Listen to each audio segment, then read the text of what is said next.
Oi, pessoal, deixa eu conversar um negócio aqui, ó, que dois colegas me mandaram perguntas parecidas. Então vamos abrir aqui a lista. Então, basicamente os colegas já evoluíram aqui na questão 2. E aí então tem duas perguntas aqui, ó, que é a B3 e a B4. Ó. Descubra possíveis escolhas do ponto inicial e define o critério de convergência baseado na norma euclidiana da diferença dos betas. A norma euclidiana da diferença dos betas vai significar então que vai ser a norma dessa distância aqui do inverso do hessiano pelo gradiente, valorado no beta. E aí aqui nessa outra pergunta está perguntando por que o algoritmo pode travar quando o hessiano está numa região quase singular. Então vamos parar para pensar o que é o hessiano estar numa região quase singular. Lembra que quando o hessiano é singular, ou qualquer matriz é singular, né? A definição de singularidade matricial é quando o determinante dessa matriz está zero ou muito próximo de zero, porque para inverter essa matriz aqui você vai ter que computar, vai ter que ter 1 dividido pelo determinante dela. E ele vai travar, não vai conseguir computar. Então, às vezes, você está numa região do domínio da função de verossimilhança. Lembra que o domínio da função de verossimilhança são todos os betas que podem acontecer. Que você vai travar o algoritmo não vai funcionar porque você está numa situação de singularidade. Então, aparentemente os colegas estavam percebendo isso sem saber direito do que estava acontecendo. Então, vamos parar para olhar isso daqui, que é a questão do chute inicial e da norma, de você mudar o critério da norma dos betas aqui.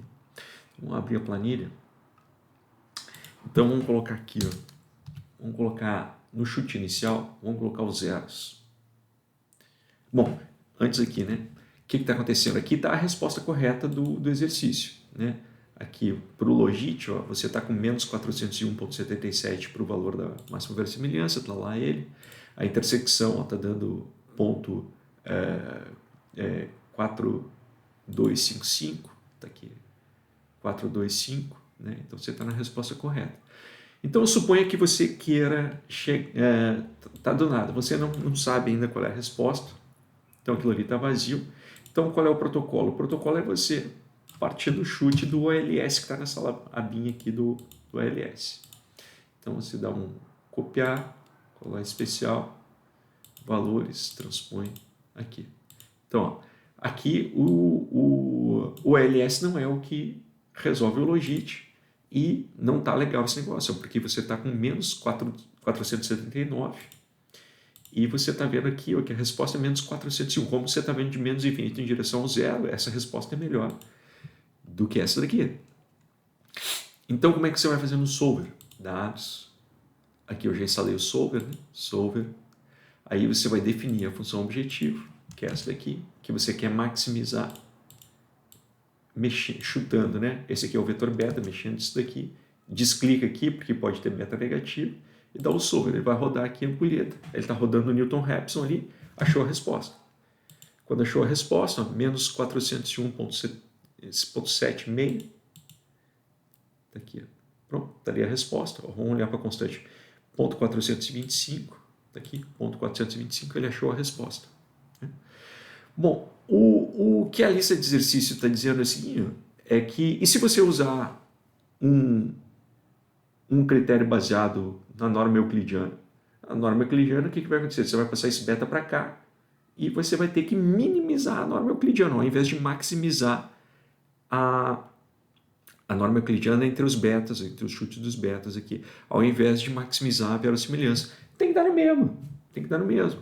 Vamos fazer isso daqui, ó, na munheca. Aqui está a matriz inversa, a inversa do hessiano está ali, né?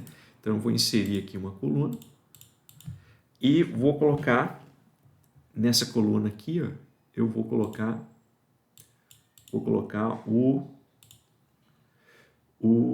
gradiente, aqui, ó, o gradiente. Eu vou fazer a forçação de barra aqui, eu vou digitando mesmo, porque eu não sei como colar transposto mexendo a célula. Eu sei como colar transposto de cabeça. com a célula fixa, mas sem mexer ela, eu não estou lembrando de nenhuma fórmula. Pronto. Aqui está o gradiente, né? Então está aqui. Então se eu mexer aqui, se eu colocar um 0 aqui, vai mexer o gradiente lá. Tá? Beleza. Então o que vai ser a norma euclidiana? A norma euclidiana eu vou preencher aqui assim, ó, nessa caixinha, que eu vou colocar no amarelo aqui, ó. Porque ela vai ser, ó, a inversa do hessiano pelo gradiente. A inversa do hessiano está aqui é a inversa do hessiano. Então isso aqui vai ser função matemática, vai ser matriz multiplica, né? Aqui, matriz multiplica.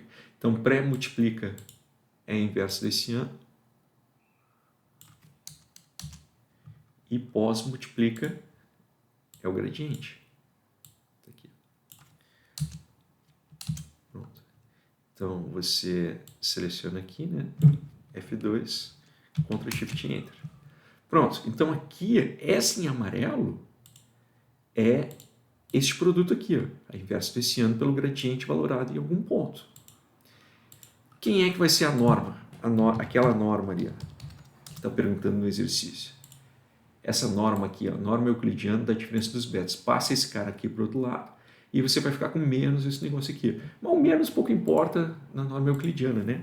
Porque a norma euclidiana vai ser a raiz da soma dos quadrados. Ó, raiz da soma dos quadrados, soma quadrados, dos elementos ali da diferença dos betas nos chutes. Tá aqui, ó. Pronto.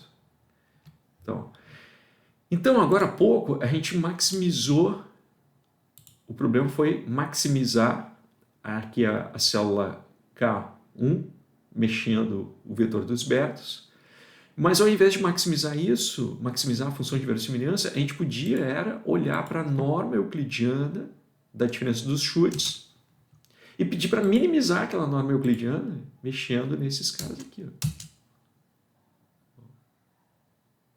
Tá ali, a ampulheta está rodando. Pronto, tem que bater na mesma resposta. Então, dependendo das situações, pode ser que seja mais interessante para ti usar esse critério, o critério de... que seria o critério de forçar com que o gradiente fique zero. Mas pela regra do Newton as diferenças de chutes, elas vão ter que minimizar a norma euclidiana deste objeto aqui. Então, minimizar a norma euclidiana daquele objeto é igual a maximizar a função de verossimilhança. É isso que está dizendo ali. E a respeito do chute, é o seguinte, vocês viram aqui que a gente usou o chute inicial do ALS, que é o padrão, porque raramente esse chute vai estar numa região quase singular. Mas, por exemplo, se você colocar zero aqui, ó, zero aqui, se você chutar zero, tudo zero no começo, tá vendo? Os números estão dando bonitinho. Mas esses números, neste caso em particular aqui, ó, eles vão te levar para uma região quase singular, a despeito do problema ter solução. Quer ver? Ó? Se você cancelar aqui, se tu usar o solver, ó, e partir desse problema, vamos voltar aqui para maximizar. Você quer maximizar a função de verossimilhança, mas se quiser partir do vetor de zeros para lá, ele vai ficar chutando, ó, enganchou. Ele enganchou, não conseguiu achar a solução. Não é que não tem solução, a gente acabou de ver que tem solução. Mas é chute. Às vezes você chuta e está numa situação de quase singularidade do domínio. A gente fez isso aqui no último encontro da gente com umas funções mais simples. Vocês já viram que o chute inicial ele importa muito. Pronto, então eu quis gravar isso daqui para conversar esse ponto aqui que eu achei interessante do pessoal se manifestando.